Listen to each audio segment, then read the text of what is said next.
So basically, guys,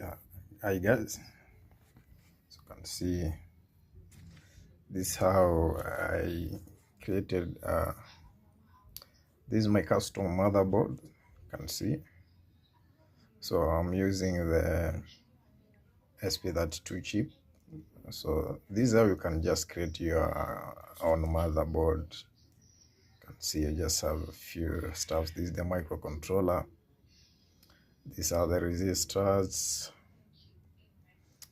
This is a transistor TP120, and I have a diode here.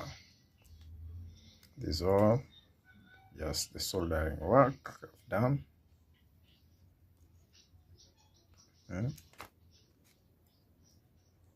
So this is how you can just create a simple motherboard for a project.